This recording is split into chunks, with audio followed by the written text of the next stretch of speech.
അങ്ങനെ ഞങ്ങൾ ഇന്ന് വന്നിരിക്കുന്നത് പറശ്ശിനിക്കടവ് മുത്തപ്പൻ ക്ഷേത്രത്തിലാണ്. നാളുകൊണ്ട് ആഗ്രഹിക്കുന്നതാണ് മുത്തപ്പനെ ഒന്ന് വന്ന് കാണണമെന്നുള്ളത്. അതേതായാലും ഇന്ന് സാധിച്ചു കിട്ടി. എല്ലാവരും കൂടി ഒരുമിച്ച് പോകുന്നതിൻ്റെ സുഖം അതൊന്ന് വേറെ തന്നെയല്ലേ. എന്നിട്ടും ഇതിൽ ഫാമിലി ഇൻകംപ്ലീറ്റ് ആണ് കേട്ടോ. അങ്ങനെ ഞങ്ങളെല്ലാവരും കൂടി വന്ന് കാലൊക്കെ കഴുകി അമ്പലത്തിൻ്റെ ഉള്ളിൽ കയറി നല്ല ഭംഗിയായിട്ട് തന്നെ തൊഴുതു. നല്ല തിരക്കുള്ള ദിവസമായിരുന്നെങ്കിലും അതൊന്നും ഞങ്ങളെ തൊഴലിനെ ബാധിച്ചേ ഇല്ല. ഞങ്ങൾ വരാൻ രാത്രി ആയതുകൊണ്ട് തന്നെ വീഡിയോസൊന്നും അത്ര കൃത്യമായിട്ട് എടുക്കാൻ പറ്റിയിരുന്നില്ല. പിന്നെ അമ്പലത്തിൻ്റെ ഉള്ളിൽ ക്യാമറ അലൗഡ് അല്ലാത്തത് കൊണ്ട് തന്നെ വീഡിയോസ് എടുക്കാൻ കുറച്ച് പരിമിതികൾ ഉണ്ടായിരുന്നു. അങ്ങനെ തൊഴുത് കുറച്ച് സമയം മുത്തപ്പനെയൊക്കെ കണ്ട് ഞങ്ങൾ നേരെ ചെന്നത് ഊട്ടുപുരയിലേക്കാണ്.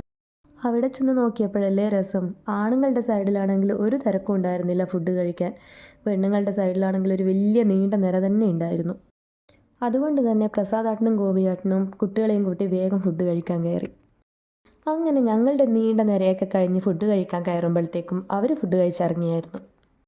അങ്ങനെ ഫുഡ് കഴിച്ച് ഞങ്ങൾ നേരെ ചെന്നത് സൈഡിലൊക്കെയുള്ള കടയിലാണ്. അവിടെ ചെന്ന് കുട്ടിയൊക്കെ ഒന്ന് രണ്ട് കളിസാധനങ്ങളും വാങ്ങി ഞങ്ങൾ അവിടെ നിന്നിറങ്ങി.